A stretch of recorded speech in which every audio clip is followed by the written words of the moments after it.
Bonjour à toutes et à tous, j'espère que vous allez bien. Aujourd'hui dans À la découverte 2, nous allons parler de Brick, un film sorti en 2005. Alors tout d'abord, comme d'habitude, nous allons faire deux parties, la partie réalisation, acteurs, etc.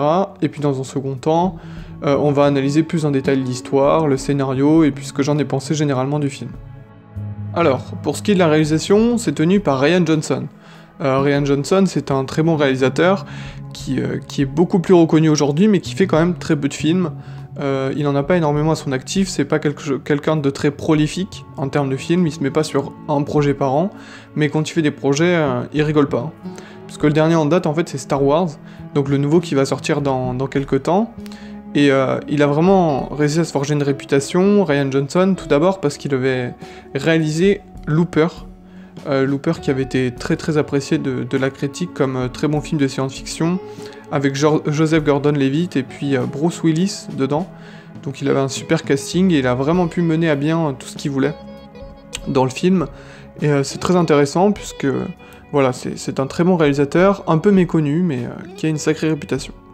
Alors ici dans Brick, donc qui est sorti en 2005, il s'appuie sur un lourd casting, surtout avec comme acteur principal, encore une fois, Joseph Gordon-Levitt, qui le suit beaucoup durant sa carrière d'ailleurs.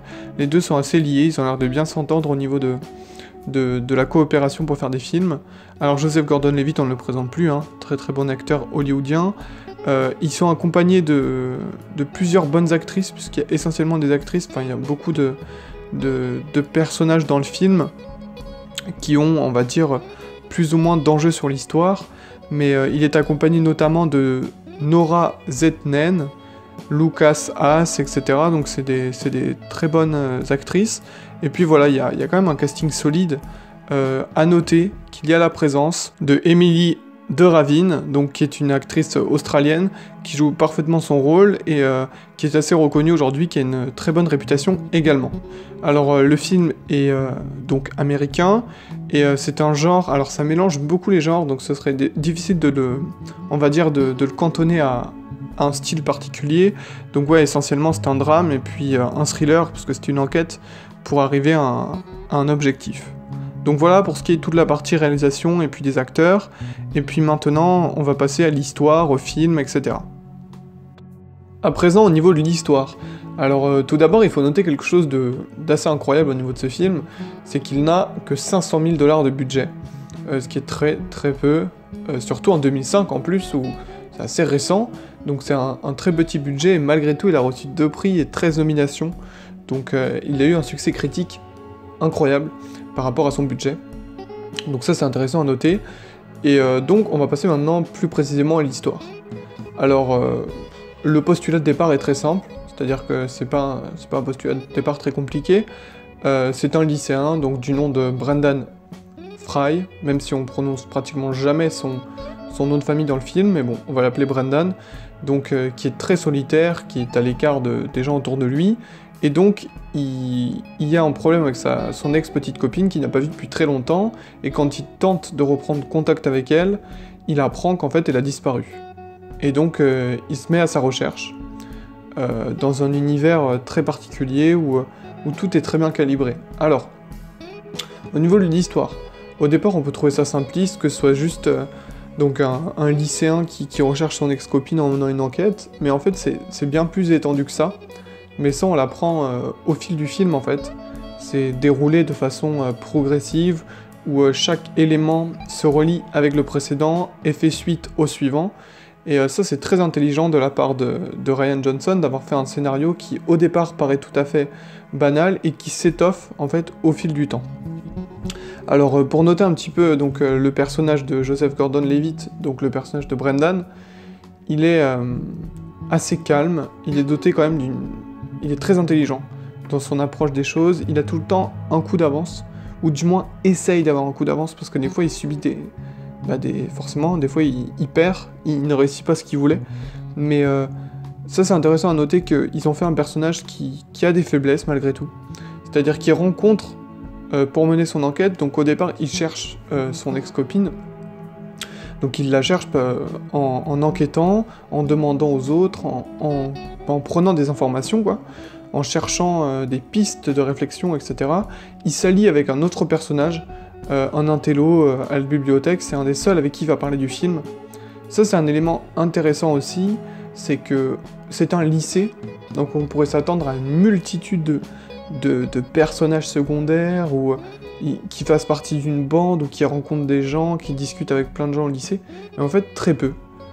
Le film est très épuré, alors bon, on peut, je pense, noter une question de budget aussi, parce que bon, un budget de 500 000, ça permet pas d'avoir des dizaines et des dizaines de figurants à chaque scène, mais on a tout le temps une idée du lycée très épurée. On n'a pas une multitude de personnages qui courent partout dans les couloirs, des fois même le lycée est totalement vide. Donc ça c'est intéressant comme approche, de pas avoir forcé à se faire des personnages secondaires parce que c'est dans un lycée. Voilà. De toute façon c'est pas ce qui nous intéresse trop dans le film, c'est vraiment juste le contexte, hein, le fait qu'il soit lycéen et jeune dans l'histoire. Alors, pour ce qui est du personnage, donc, on peut noter que à chaque étape, en fait, qui suivent ces rencontres, il va en apprendre plus sur l'enquête qu'il mène, donc sur Emily, son ex-copine. Donc c'est ça qui va le mener à pousser une enquête très précise avec les autres, et à essayer d'avoir un parcours où il va trouver ce qu'il recherche. Alors c'est un peu une escalade de différents événements, entraînés par les personnages autour de lui, parce que, sans bien sûr développer trop pour pas vous spoiler tous les retournements, mais au niveau de sa copine, en fait, c'est pas son dernier objectif. Il a ça comme objectif de la retrouver, mais il a une plus grande ampleur, c'est une quête de vengeance. En fait, il veut détruire tout un réseau, il veut vraiment casser quelque chose, il veut briser la drogue dans la ville, en fait. Voilà, c'est son objectif. Et c'est intéressant à remarquer parce que on part d'un postulat de départ qui est simplement de retrouver sa copine, et puis au fil du temps, on se retrouve face à une grosse histoire, quelque chose de vraiment d'empirique derrière, qui va le mener vraiment à d'autres situations encore plus graves, encore plus dangereuses. Parce qu'au fil du temps, ça commence doucement, il demande des informations aux gens autour de lui, donc il rencontre différentes filles, différents gars, et puis après commencent les ennuis où il est obligé de se battre, il est obligé d'éviter des choses. Et ça on le ressent bien dans le film, parce que au fil de celui-ci, en fait, on voit notre personnage se dégrader physiquement. C'est-à-dire que mentalement, il garde de l'intelligence, il garde son pouvoir de persuasion, son coup d'avance, c'est-à-dire que certaines situations, il arrive à les prévoir pour contrer ce qui peut se passer éventuellement, ou pour avoir des plans d'attaque. Et en fait, ici, son seul, on va dire, défaut, c'est de se dégrader physiquement. Alors qu'est-ce que j'entends par se dégrader physiquement? Ben, il se bat contre quelqu'un, donc forcément il saigne du nez, il a des balafres à la joue, etc. Et au fil du temps, eh ben, il a de plus en plus de blessures, de plus en plus graves, et donc voilà, c'est intéressant de noter qu'il a une dégradation physique au fil du film, ce qui pousse à avoir de l'empathie pour Brendan au fil du film. Parce que voilà, on s'attache à lui tout de suite parce qu'il a un côté très solitaire, on veut comprendre son univers, on veut essayer de percevoir quels sont ses problèmes, quels sont ses enjeux, ses objectifs. Alors tout au long de l'histoire, on peut noter que au départ, il se base sur une enquête où il a on va dire des certitudes, et au fil du temps, tout se délie, tout change, et sa vision est en constante évolution. Et ça, c'est intéressant à remarquer dans le personnage. Il n'est pas sûr de lui, toujours. Il a des faiblesses, comme tout le monde. Et il sait se remettre en question pour repartir sur d'autres pistes qui peuvent être plus intéressantes. Alors, il y a un autre truc intéressant à noter sur le film, c'est qu'il arrive à vraiment allier plusieurs styles. Alors, qu'est-ce que j'entends par plusieurs styles? Au départ, on se base sur un film tout à fait basique, d'enquête, un peu thriller, et puis, je vais pas dire qu'il y a une fracture, mais il y a une sorte de... Il y a au fil du temps un développement comique, en fait, dans le film, avec différents gags. Alors c'est plutôt des comiques de situation, principalement, qui en fait, tout simplement nous font rire sur le moment, Et le personnage ne fait pratiquement pas de blagues, pas d'humour, mais c'est les situations mises en place qui sont drôles. C'est un peu du tragico-comique, c'est-à-dire que dans certains aspects, la scène est sérieuse et à la fois humoristique dans son contexte en fait. Elle est sérieuse par les actes, mais humoristique, un comique de situation en quelque sorte. Donc ça, c'est vraiment un élément qui rajoute un petit plus au film. Voilà. À noter quand même que c'est un film à ambiance, c'est-à-dire que bon, je vais pas dire que c'est lent, ça dure quand même quasiment 1h50, donc c'est assez long comme film, mais dans la spirale du personnage, en fait, c'est doux, et ça monte en puissance. Mais sur un format de 2 heures, quand même, il y a le temps de développer le propos, et l'ambiance est plutôt calme, malgré les situations. Il n'y a pas de grosse musique, il n'y a pas de musique insistante sur le côté action. C'est pas un film d'action à proprement parler, c'est un film assez lent, style film noir. Donc il y a des transitions où le personnage peut se trouver dans la voiture, et là il y a une musique douce, derrière une musique inquiétante, plus que douce, plutôt inquiétante, intrigante, qui pousse le personnage vraiment, encore une fois, dans un contexte particulier. Et donc ces musiques-là poussent encore une fois à une ambiance particulière du film.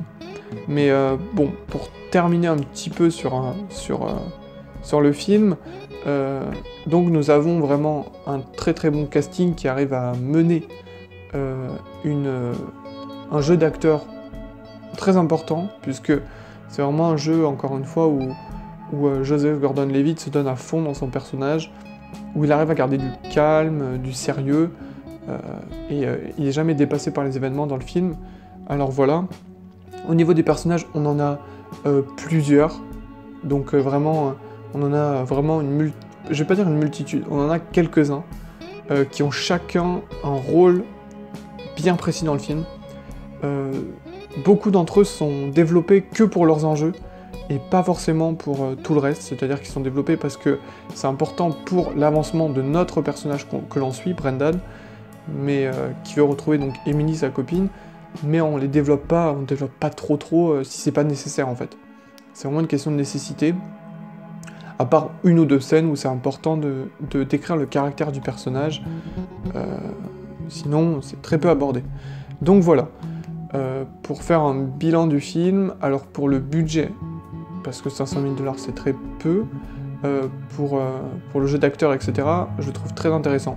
Je trouve que c'est un très bon film, qui a beaucoup d'atouts, qui a vraiment un style à lui, une ambiance à lui, et moi je le trouve très très bien, j'aime beaucoup. Et puis l'enquête surtout, qui s'étoffe, moi j'adore ce style-là, les films ambiance où on part d'un postulat de départ simple, et on arrive à des conséquences totalement, on va dire, folles, et ça c'est super intéressant. Donc voilà, c'est un film que je vous conseille, et vraiment, si vous pouvez, regardez-le. Puisqu'il est intéressant de noter aussi que c'était quand même un des premiers films, on va dire, où Joseph Gordon-Levitt prenait de l'ampleur et où il arrivait à développer un très très bon personnage. Voilà, c'est à présent terminé. Je vous remercie d'avoir regardé cette vidéo. Si vous avez apprécié, n'hésitez pas à laisser un pouce bleu, vous abonner et partager. Et moi je vous dis à la prochaine.